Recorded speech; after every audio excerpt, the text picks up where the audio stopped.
Alléluia. Si vous l'avez trouvé, dites Amen. Genèse, c'est pas loin, c'est le tout premier livre dans votre Bible. Amen, c'est facile à trouver. Alléluia.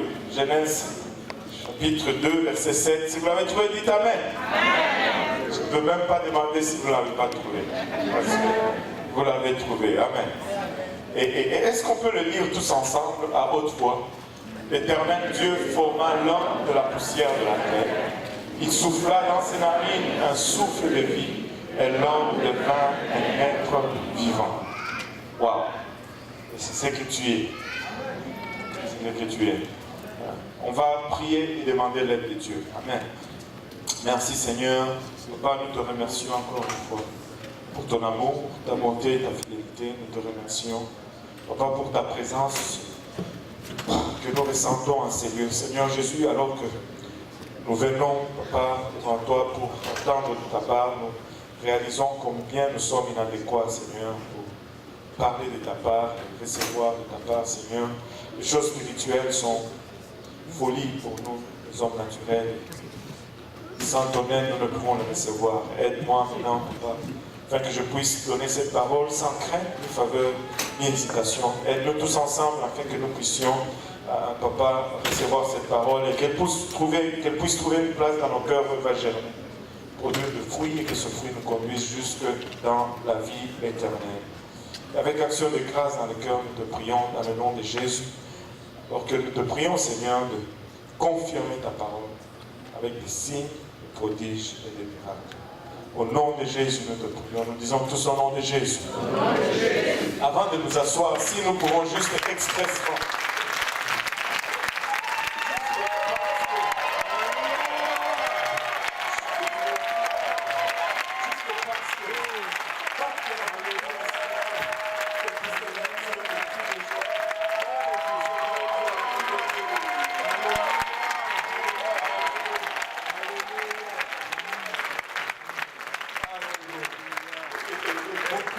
Vous asseoir dans la présence du Seigneur et l'Éternel Dieu forma l'homme de la poussière de la terre. Il souffla dans ses narines un souffle de vie et l'homme devint un être vivant. Quand nous regardons toute la création, Dieu a créé l'homme différemment de tous ceux qu'il a créés.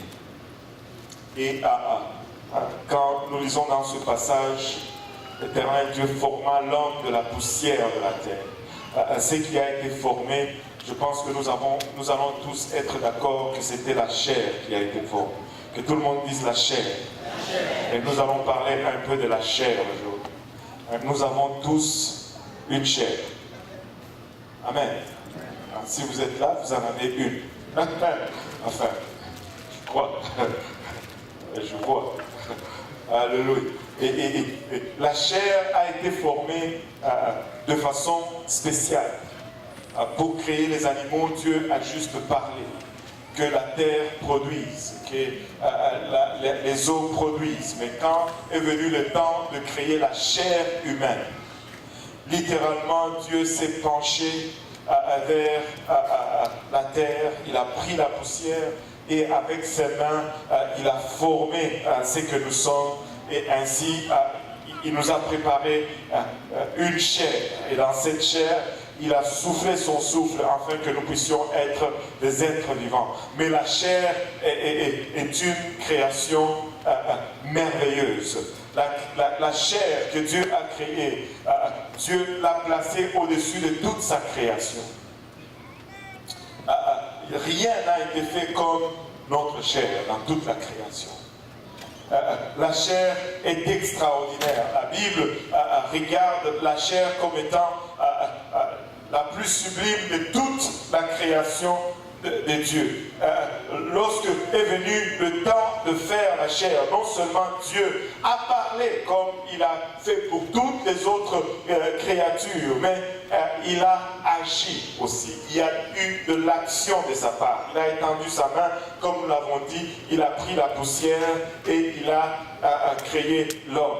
quand David regarde à la chair, il dit « Je te loue de ce que je suis une créature si merveilleuse ». Et quand on regarde comment le corps humain fonctionne, on ne peut qu'être ébloui. On ne peut qu'être émerveillé des exploits que ce corps humain peut accomplir. Et il dit, je te loue de ce que je suis une créature si merveilleuse, tes œuvres sont admirables et mon âme le reconnaît bien. Au-dessus de ces œuvres admirables, il y a une créature merveilleuse. Au fond, une des choses qui fait le merveille de cette chair, c'est que nous sommes faits à l'image même de Dieu. Elle est extraordinaire. Vous savez, le cerveau peut processer plusieurs informations en même temps. L'œil, c'est l'instrument optique le plus avancé que tu puisses avoir. Le corps humain a cette capacité de se régénérer tout seul. Les cellules se forment et se développent, meurent et se reproduisent. Vous savez que le corps humain a la capacité de se guérir tout seul. Au fait, quand on va à l'hôpital pour se faire soigner d'une blessure, ce qu'on fait dans la plupart des cas, c'est juste d'empêcher la contamination extérieure pour permettre au corps de s'auto-guérir. Il y a une capacité de s'auto-guérir en nous. L'ADN, c'est phénoménal quand tu observes le corps humain. C'est une machine fantastique. C'est juste... L'homme, avec toute sa connaissance, n'est pas encore à mesure de produire un robot qui peut dupliquer la marche, juste marcher comme nous marchons. Nous voyons cela comme une chose facile, mais tu ne peux pas reproduire la marche juste comme ça. Tu ne peux pas reproduire ça par une machine. Il n'y a que l'homme qui marche comme ça. Fantastique. Extraordinaire.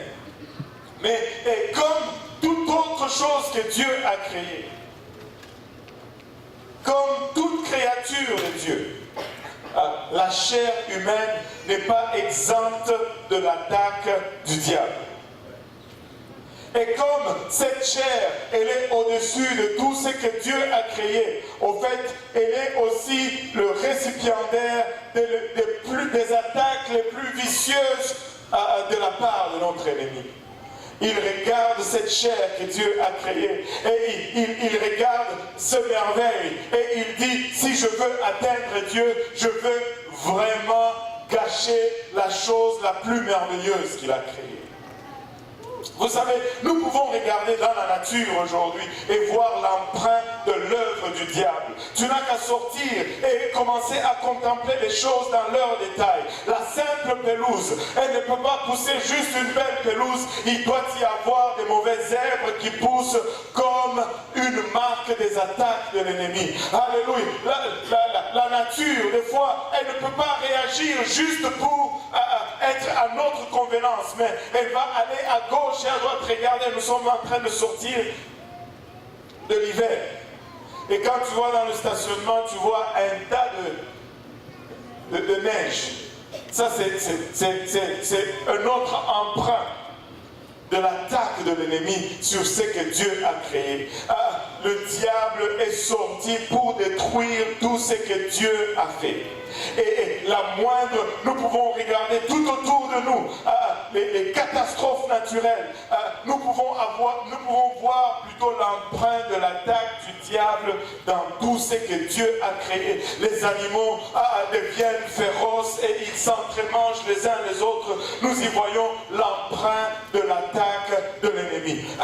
Mais laissez-moi vous soumettre aujourd'hui qu'il n'y a pas une telle dévastation dans toute l'œuvre de Dieu comme celle qu'on voit dans la chair. Parce qu'elle est au sommet de la création de Dieu et elle subit aussi les attaques les plus vicieuses de la part de l'ennemi. Et nous pouvons regarder cette chair et voir les marques des attaques de l'ennemi. Nous pouvons regarder autour de notre société les crimes, les maladies, les débauches. Et nous voyons combien le diable peut faire autant de mal avec la chair. Il n'y a pas un instrument autant dévastateur que la chair. Au fait, le diable a tellement attaqué la chair. Le diable a tellement corrompu la chair que la Bible nous dit qu'il n'y a rien de bon dans la chair. Rien de bon dans la chair. Au fait, à chaque matin, quand tu t'élèves et que tu te regardes dans le miroir, tu es en train de contempler le summum ou l'œuvre le plus fantastique de l'ennemi de ta vie. Au fond, quand on se regarde dans le miroir, on dit qu'on contemple son pire ennemi. Parce que c'est de là où l'expression la plus agressive, la plus profonde, la plus réussie de ton ennemi se réalise, c'est dans ta chair. Ton ennemi le plus féroce, c'est pas le monde. Ton ennemi le plus dur, c'est pas le diable. C'est ta chair. Mais nous sommes pris dans cette chair. Nous vivons dans cette chair. Tu dis, mais pasteur, quel message de désespoir tu nous prêches aujourd'hui. Le diable, tu peux le chasser. Tu peux lui dire au nom de Jésus. Il part. Et il part. Le pasteur Luc nous a donné un exemple. Je me rappelle du frère et je me rappelle même du jour. Il m'avait appelé pasteur, je veux être baptisé. On est venu ici un après-midi, on l'a baptisé et il nous a dit qu'il a eu un rêve et qu'il y avait 2 tontons. Je ne sais pas pourquoi on les appelle des tontons. Est-ce que ceux d'Haïti savent les tontons? Le petit bonhomme là qui vient d'étrangler la nuit au pied. Il dit, il a vu 2 tontons qui sont venus pour l'étrangler. Il a essayé de les chasser, rien. Il les a chassés, rien. Il a lutté avec les tontons. Et quand... Et il dit non, je dois me faire baptiser. Il est venu, on l'a baptisé au nom de Jésus-Christ. Alléluia. Et vous savez quoi?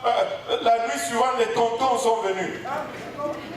Mais ce jour-là, il y avait autre chose qui était là. Il y avait le nom de Jésus. Et il a dit, au nom de Jésus. Et les tontons ont quitté. Vous savez, le diable, tu peux le chasser au nom de Jésus. Le monde, tu peux t'en isoler. Tu peux refuser le contact du monde. Mais ta chair, tu vis dedans. Tu vis dedans. Tu la traînes partout. Tu en prends soin, même tu en prends plus soin que toute autre chose. Quand tu te laves, dis-toi que tu es en train de laver ton ennemi. Quand tu manges, tu nourris ton ennemi. Tu vas faire de l'exercice, tu es en train de fortifier ton ennemi. Ça, c'est la chair. On est mal pris. On est mal barré. Tu dors, tu reposes ton ennemi. On fait comment? On le fatigue, on l'affame, on ne lui donne pas à manger. Mais le problème est que ça ne dure pas longtemps, on craque. Alléluia. Vous savez, mais Dieu ne nous a pas laissé sans secours. Dieu a regardé. Vous savez, nous ne fonctionnons pas comme Dieu. Nous allions chercher des trucs à gauche, à droite, et nous faisons cela souvent, même pour lutter contre cet ennemi, ce vieil ennemi. Souvent nous allons regarder à gauche, à droite, mais Dieu a une façon de faire qui nous dépasse, et cette façon, c'est constant dans sa parole encore et encore et encore. Lorsque Pharaon a voulu détruire le peuple hébreu par le fleuve Nil, alléluia, Dieu a utilisé encore ce même fleuve Nil pour épargner Moïse et ainsi délivrer son peuple. Lorsque Aman a voulu pendre Mardoché en construisant un échafaud ou un galop, Dieu a utilisé ce même échafaud pour détruire l'ennemi. Écoutez, Dieu n'a pas fait différemment en ce qui concerne la chair. Lorsque, alléluia, Dieu a voulu faire taire la chair, il est venu dans la chair. Il est venu dans la chair. Il n'est pas venu autrement, il est venu par la chair. Il a pris la chose même que Dieu, plutôt que le diable, a corrompue. Il a pris l'arme la plus redoutable de l'ennemi. Et il a battu l'ennemi avec la chair. C'est avec la chair que Dieu a vaincu l'ennemi de notre vie. C'est avec son meilleure arme. C'est qu'il a pris. Oh, je suis en train de dire à quelqu'un aujourd'hui, peu importe ce avec quoi tu fais face, peu importe ce que l'ennemi dresse devant toi aujourd'hui, Dieu va te délivrer avec l'arme même que l'ennemi utilise pour te vaincre. Écoutez, le diable pensait, alléluia, faire de son meilleur. Il a corrompu l'œuvre la plus excellente que Dieu ait fait. Il a corrompu, alléluia, la magnificence même de la création de Dieu. Mais Dieu a pris, alléluia, cette chair corrompue et il a vaincu l'ennemi avec la chair. Il déclare dans le livre d'Hébreux, Hébreux 10, verset 5, il dit, c'est pourquoi Christ entrant dans le monde dit, tu n'as voulu ni sacrifice ni offrande, mais tu m'as formé un corps. C'est avec le corps, c'est avec une chair déchue comme la vôtre que Dieu a vaincu son pire ennemi. Ne sois pas découragé, ne sois pas abattu, ne regarde ni à gauche ni à droite. Dieu est capable de tourner l'arme de l'ennemi contre lui-même. C'est avec cette chair faible que Dieu a pris nos infirmités et il les a clouées à la croix. C'est avec la chair, cette chair que là l'ennemi a tellement corrompu que Dieu a performé la plus grande victoire de laquelle nous tirons toute victoire que nous sommes en train de revendiquer aujourd'hui. Tiens fort mon frère, tiens fort ma soeur, peu importe ce que l'ennemi dresse devant toi, Dieu est capable d'utiliser cette même arme, alléluia, pour te donner la plus grande victoire que tu ne puisses avoir. C'est par la chair que Dieu a vaincu la chair. Alléluia. L'arme de l'ennemi sera tournée contre lui-même. Nous ne sommes pas appelés à la défaite, nous sommes appelés à la victoire. Nous ne sommes pas, alléluia, juste un pharmacie de budget de ce monde. Nous servons Dieu par choix, nous servons Dieu par volonté et nous sommes vainqueurs. Nous sommes plus que vainqueurs. Alléluia. Nous sommes plus que vainqueurs. Alléluia. Nous sommes plus que vainqueurs. Mais peu importe ce que, vous savez, c'est pas la chair, alléluia, que Dieu, plutôt que le diable nous fatigue, mais c'est avec la chair que Dieu nous restaure. C'est pas la chair, alléluia, que le diable veut nous amener dans la perversion, dans la convoitise. Mais c'est avec cette même chair que nous pouvons marcher dans la sanctification, alléluia, de Dieu. C'est avec cette chair que le diable veut nous enterrer, nous amener à la mort. Et savez-vous quoi? Alléluia. Au son de la trompette, Dieu va ressusciter cette même chair. Là où le diable a semé la corruption, Dieu va semer l'incorruptibilité. Nous ne sommes pas vaincus, nous ne sommes pas abattus. Alléluia. Nous sommes encouragés, nous sommes rassurés parce que Dieu a pris l'arme de l'ennemi, son arme la plus puissante. Il nous a montré comment avoir la victoire. Ne sois pas découragé. découragé. Ne sois pas abattu. Relève-toi. Prie encore une fois. Relève-toi. Lis encore ta parole. Relève-toi. Sois encore fortifié. Relève-toi. Sois encore encouragé. Parce que le meilleur du diable, c'est la chose même que Dieu a utilisée pour le vaincre. Il a pris son meilleur arme. Il a tourné contre lui-même. Lorsque le diable l'a vu venir dans la chair, il s'est dit, probablement je vais la voir. Il y a à peine quelques cellules qui me séparent de cette divinité que j'ai haïe, que j'ai poursuivi, que j'ai voulu détruire. Maintenant, il est à son plus faible. Il a commis son erreur. Alléluia. Cette chose qu'il s'est revêtue. Moi, je connais comment ça fonctionne. Je l'ai corrompu. Je l'ai transformé. Écoutez, Jésus avait la même chair que tu as aujourd'hui. Tu avais faim, il avait faim. Tu t'es fatigué, il se fatiguait aujourd'hui. Tu avais besoin de dormir, il avait besoin de dormir aussi. Une flèche dans le corps de Jésus-Christ allait les tuer autant que ça allait te tuer aujourd'hui. Mais il a pris cette faiblesse, alléluia, et il l'a fait de cela une victoire éclatante.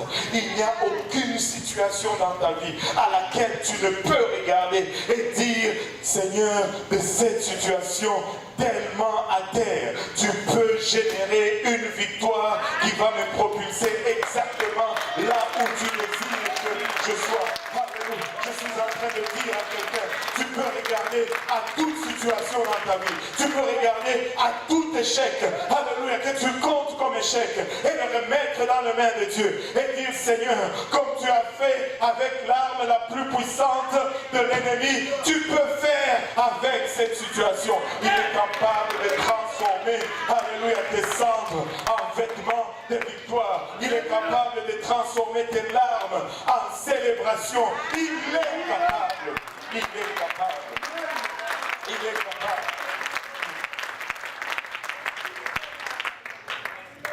Vous savez, c'est avec la chair que le diable met sur nous cette tendance ou ces désirs à ne pas vouloir prier. Vous savez, la chair n'aime pas prier. Allô? Si tu veux prier, tu dois te tenir par et te forcer dans un coin. Parce que ça ne va jamais être la volonté de la chair. Il y a des fois, des jeunes chrétiens vont m'appeler, ils vont me dire, pasteur, je ne sais pas si c'est de Dieu ou si c'est du diable, mais aussi c'est de moi-même. Hier, j'étais à la maison et je voulus prier. J'ai eu un désir de prier pour tel frère ou telle sœur, alors que nous sommes en chicane. Et premièrement, vous ne deviez pas être en chicane. Deuxièmement, il y a une chose qui est claire. Si tu as envie de prier, ce n'est pas le diable qui te pousse à prier. La deuxième chose qui est claire, si tu as envie de prier, ce n'est pas ta chair qui te donne cette envie. La chair ne va jamais te donner l'envie de prier.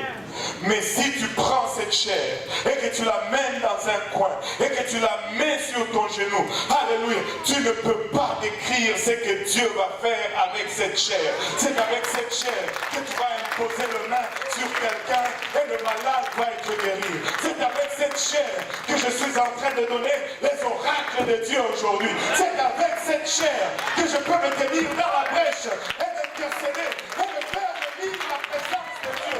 C'est avec cette même chair, c'est avec cette même chair que je peux évangéliser. C'est avec même cette chair, alléluia, que je peux faire resplendir la gloire de Dieu. Écoutez, le diable n'a pas besoin d'avoir une victoire dans votre vie, parce que même ce qu'il a corrompu le plus, Dieu peut le transformer en une victoire éclatante. Le diable n'a rien dans ta vie. Le diable n'a rien dans ta vie. Que ce soit dans le passé, que ce soit dans le présent, ni dans le futur, alléluia, tu peux vivre continuellement dans la victoire. Alléluia.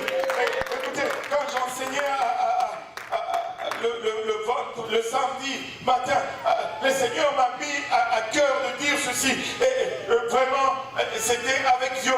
c'est entré dans mon esprit. Tu me dis, pour des années, des liens familiaux, je traîne dans des liens familiaux, il y a un problème. Ou bien c'est Dieu est aussi puissant que nous le déclarons, ou bien il ne l'est pas. Ou bien il ne l'est pas. Ou bien il est ce que nous déclarons, ou bien il délivre, ou bien il ne délivre pas. Mais on ne peut pas avoir les deux en même temps. Alors, nous devons juste apprendre à posséder ce que Dieu en réserve pour nous. Nous devons juste apprendre à regarder comme Dieu regarde, à ne pas prendre. Oh, oui, c'est vrai que le diable a détruit et consumé ce chair. Oui, c'est vrai que c'est l'arme la plus puissante. Mais nous ne pouvons pas ignorer que Dieu a utilisé cette même arme pour le vaincre. Ou bien il est Dieu, ou il ne l'est pas. Ou bien il le fait, ou bien il ne le fait pas. Mais on ne peut pas dire les deux en même temps. Laissez-moi vous dire, alléluia, j'ai choisi de déclarer la grandeur et la toute puissance de Dieu. J'ai choisi de vivre, alléluia, dans les promesses de Dieu. J'ai choisi de vivre, alléluia, dans le décret de Dieu. Alléluia. Nous ne vivons pas pour Dieu selon les circonstances. Nous vivons pour Dieu selon sa parole. Il y a une chanson, ça résonne dans mon esprit, mais je n'arrive pas à mettre le doigt dessus. Ça dit ceci. Je ne vais pas, quand je suis pris devant une situation, mes yeux ne vont pas être ma foi. Je ne veux pas vivre, je ne veux pas baser ma foi selon ce que je vois. Je vais baser ma foi sur ce que j'ai lu. Sur ce que j'ai lu. Il est temps que les enfants de Dieu commencent à marcher selon la parole de Dieu. Tu ne peux pas marcher. Écoute, la promesse de réussite dit ceci. Tu réussiras dans tes entreprises lorsque tu marches fidèlement selon le commandement que mon serviteur Moïse t'a prescrit. Et c'est là où réside souvent notre problème. Nous voulons lutter contre la parole de Dieu. Nous voulons argumenter contre la parole de Dieu. Nous voulons constamment... La parole de Dieu est pour nous. Elle n'est pas contre nous. La parole de Dieu n'est pas un obstacle entre nous et Dieu. Ce n'est pas un obstacle entre nous et Dieu. Regardez, un de nos anciens nous a fait cette démonstration. Regardez ces gens. Mettons que lui, c'est le diable. Hein? Mettons que lui, c'est Dieu. Et mettons que lui, c'est la parole. Mais la parole de Dieu n'est pas un obstacle entre moi. Enfin, je vais dire c'est moi la parole. Et lui, c'est juste lui. La parole de Dieu n'est pas un obstacle entre moi, enfin, entre lui et Dieu. Donc, on va changer de place. Et voilà où nous mettons la parole de Dieu. Nous la mettons entre nous et Dieu. Et quand on veut aller vers Dieu, on pense que la parole de Dieu nous repousse. Tu ne voleras pas. Tu marcheras dans la sanctification. Tu aimeras ton ennemi. Ça ne fait aucun sens. Mais nous devons la mettre là, entre nous et l'ennemi. Si tu mets la parole de Dieu entre toi et l'ennemi, tu ne vas pas jeter une seule lettre de cette parole. Tu vas tout embrasser. Il n'y aura rien d'inutile, tout va être utile parce que lui là, il est déchaîné. Et toi, si tu veux aller ici, la parole de Dieu est là pour te repousser. Tu n'auras pas le voir. Tu ne voleras pas. Tu ne tricheras pas. Au fait, tu dois te repentir. Tu dois faire un demi-tour et aller vers ton Créateur. C'est ce que la parole de Dieu fait. Du temps que nous ne vivons pas selon cela.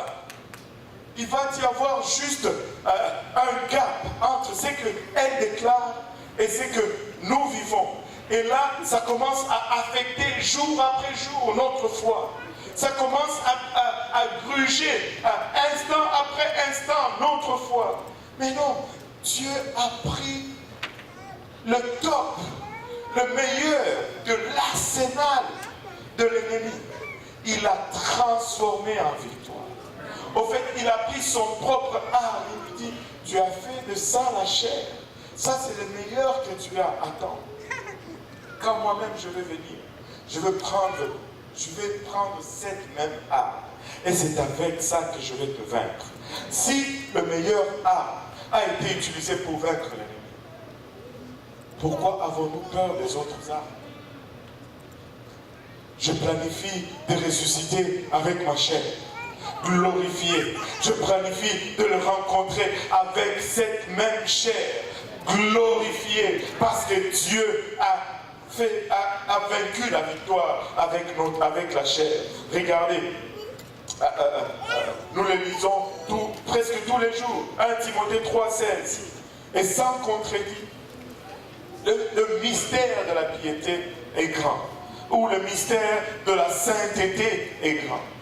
La version Louis II enlève Dieu et remplace Dieu par il. Mais au fait, ça dit Dieu a été manifesté en chair. Dieu a été manifesté en chair. La pire arme qui a été conçue contre toi.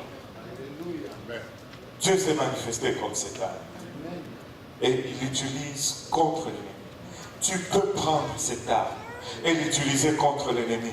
Tu peux prendre cette arme qui a été conçue contre toi et la tourner contre l'ennemi. Parce que Dieu nous a montré comment vaincre cette victoire. Alléluia.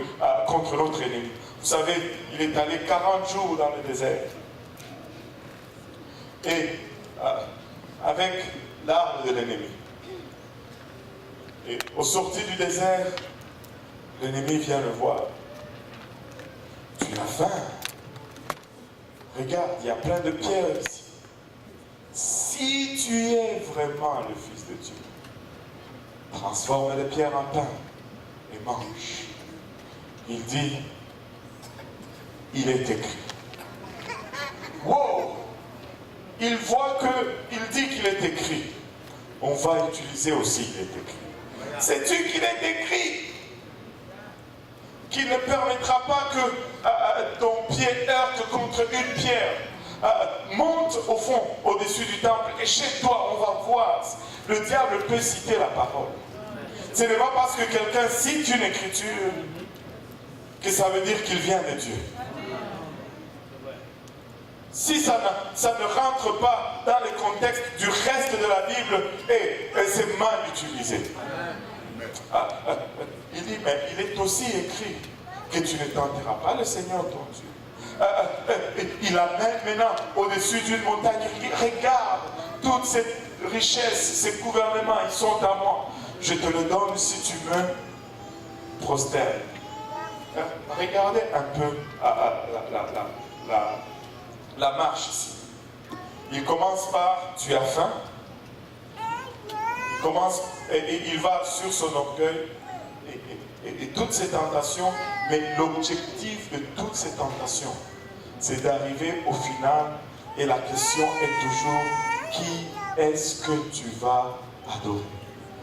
Mais regardez, j'ai lu partout, j'ai essayé de chercher une place où on n'adore pas avec le corps.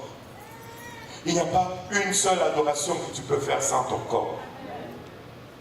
Il n'y a pas une seule adoration que tu peux faire sans ta chair.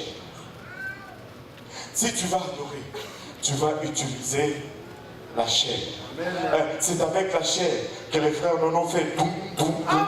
C'est avec la chair que le frère Gériel fait ding, ding, ding. C'est avec la chair que le... Où sont? On n'a pas mis les tam-tams aujourd'hui. Frère Brunel, qu'est-ce que c'est là? Ok. C'est avec la chair que le frère Brunel est ici. Koudou, koudou, koudou. Écoutez, alléluia. C'est que le Seigneur, plutôt c'est que le diable a corrompu au maximum maximum. C'est la chose qui fait même sortir notre Sauveur de sa cachette. Sans l'adoration, nous n'avons pas la présence de Dieu.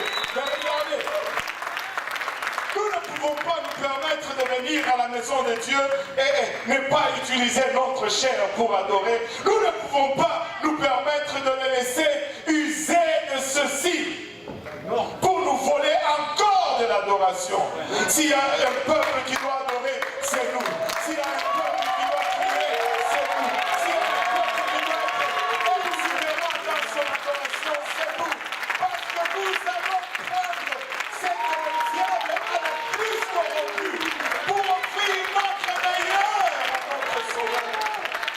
Avec la chair, nous allons prier. Avec la chair, nous allons adorer. Avec la chair, nous allons intercéder. Avec la chair, nous allons faire ce que Dieu nous demande de faire. Alléluia. Le diable a échoué. En nous levant tous ensemble. Regarde, il a échoué. Tu peux regarder à tout échec. Tu peux regarder à toute épreuve dans ta vie. Et tu peux aller vers le Seigneur avec assurance. Et lui dire, Seigneur, transforme ceci aussi en une victoire éclatante. Tu peux regarder toute situation dans ta vie. Et aller vers le Seigneur. Il dit, Seigneur, alléluia. C'est que le diable avait fait comme le meilleur, tu l'as transformé, tu peux le faire avec ceci. Tu peux regarder ta famille, tu peux regarder tes relations et les amener vers le Seigneur et dire, Seigneur, tu peux transformer même ceci à une victoire puissante contre mon ennemi. Ne te réjouis pas, oh mon ennemi. Alléluia. Parce que même si je tombe, alléluia, l'Éternel me relèvera. Je me relèverai. Je me relèverai. Et c'est avec ma chair que je me relève. C'est avec ma chair que je lève le main vers le Seigneur. C'est avec ma chair, alléluia, que je vais lever ma voix et glorifier mon Dieu. C'est avec ma chair que je vais pousser des cris de joie vers le Seigneur. C'est avec ma chair que je vais chanter de la vie. À mon Créateur. C'est avec ma chair que je vais louer. C'est avec ma chair que je vais évangéliser. C'est avec ma chair, alléluia, que je vais prendre un culte à mon Dieu. C'est avec ma chair. C'est avec ma chair. Alléluia. Est-ce que tu peux amener ta chair en avant pour un moment? Alléluia. Les chairs masculins à gauche, les chairs féminins à droite. Mais c'est avec nos chairs que nous allons louer ce Dieu. C'est avec, alléluia, l'arme la plus puissante de l'ennemi que nous allons les confondre aujourd'hui. Alléluia. Je veux juste les confondre aujourd'hui. Je veux juste, alléluia, le confondre aujourd'hui. Je veux juste les désarmer totalement aujourd'hui. Oh, Shakarabakotamanaya. Alléluia, Jésus. Alléluia. Gloire au nom de Jésus. Et quand Dieu vient te délivrer, alléluia. Oui, nous savons que la chair glorifiée va être la fin. Mais quand Dieu vient te délivrer, il te délivre avec ta chair. Oh la bakota mana otaraba oloboyosa.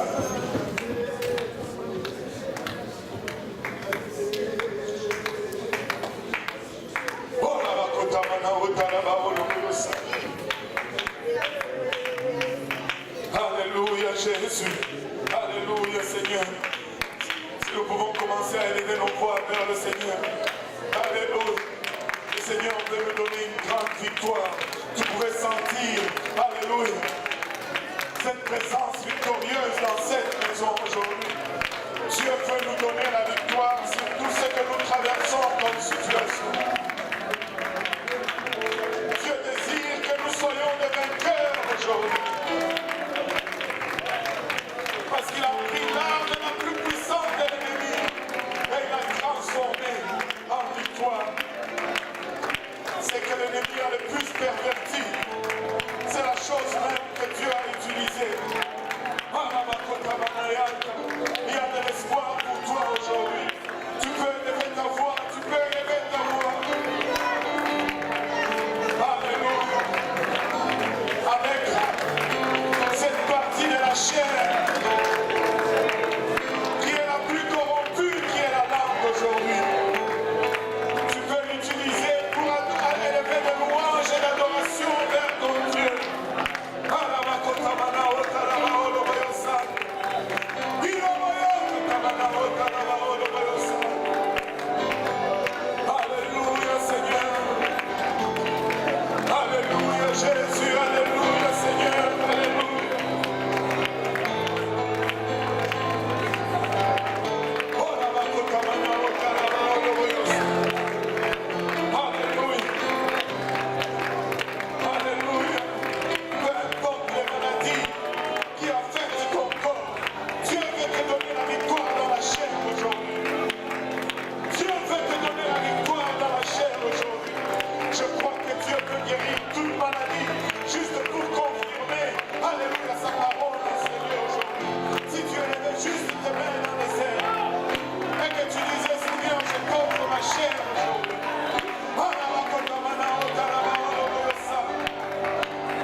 votre attention pour un moment.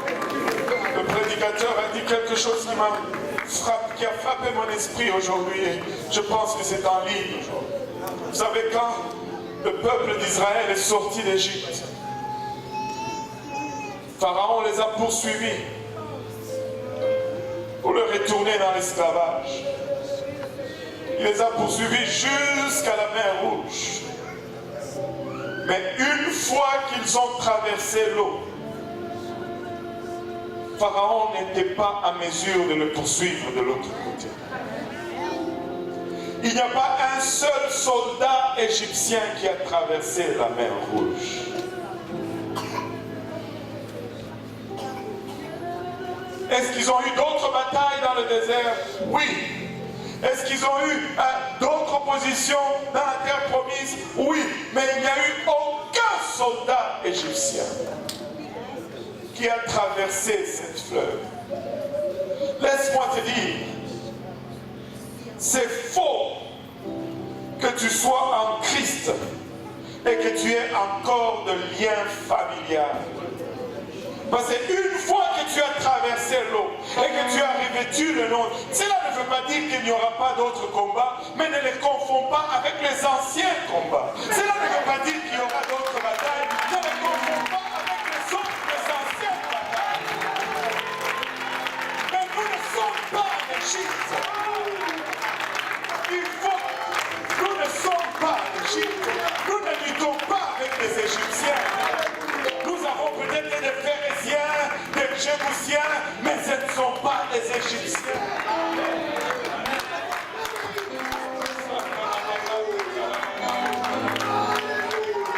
Tu peux vivre dans la victoire. Alléluia. Ne laisse pas l'ennemi te mentir. Alléluia. Et que tu sois découragé parce que tu regardes les anciennes victoires comme si c'était des échecs. Non, tu n'es plus dans ces choses. Les combats que tu es en train de combattre est tout nouveau et le Seigneur va te donner victoire sur ces combats. Donc il va donner victoire sur les anciens combats. C'est lui que le Fils de l'homme a franchi. Il est réellement libre. Il est réellement libre. Il est réellement libre.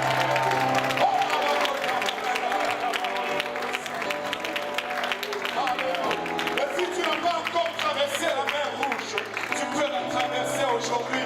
Nous avons l'eau, nous avons des vêtements de rechange. Tu peux revêtir le nom de Jésus-Christ aujourd'hui. Et changer complètement de famille. Et laisser les liens familiaux de l'autre famille avec leur famille. Et rentrer dans une nouvelle famille. La famille de Jésus-Christ. Alléluia. Si Dieu t'a sorti d'Égypte, ne vis pas comme si tu étais encore en Égypte. Commence à vivre comme si tu es vraiment libre. Alléluia. Dieu t'a affranchi. Tu es libre. Tu es libre. Alléluia. Tu es libre. Si tu as traversé la mer Rouge, il n'y a pas de lien. Ne confonds pas les batailles. Nous ne disons pas, nous ne vous promettons pas une croisière. Pas dans cette église, pas de cette chair. Nous ne vous disons pas que lorsque tu viens à Christ, il n'y aura plus de bataille, que tout va être réglé. Non, nous n'avons jamais prêché cela. Ce que nous prêchons, c'est ceci. Lorsque tu viens à Christ, tu vas vaincre toutes tes batailles. Lorsque tu viens à Christ, tu triompheras pour toutes tes ennemis. Lorsque tu viens à Christ, tu sortiras de ta situation victorieuse. Mais pour qu'il y ait une victoire, il y aura une bataille.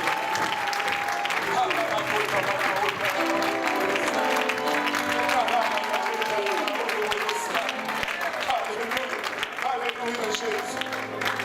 Alléluia. Et si tu n'as pas encore l'Esprit de Christ aujourd'hui, si tu n'as pas encore ce gage de notre héritage en toi, le Seigneur peut te remplir de son Esprit aujourd'hui et te permettre de vivre au-dessus de la chair. Parce que si tu n'as pas d'esprit, tout ce que tu as, c'est la chair. Alléluia. Bien qu'elle peut faire beaucoup de choses, Mais la chair restera toujours la chair. Elle peut faire beaucoup d'espoir. Elle restera toujours la chair. Alléluia. Et malgré ce que notre ennemi en a fait, Dieu peut l'utiliser. Alléluia. Il nous a montré comment il a transformé l'arme la plus puissante de l'ennemi à une victoire éclatante. Tu peux vivre dans la victoire aujourd'hui. Pour nous louer le Seigneur encore.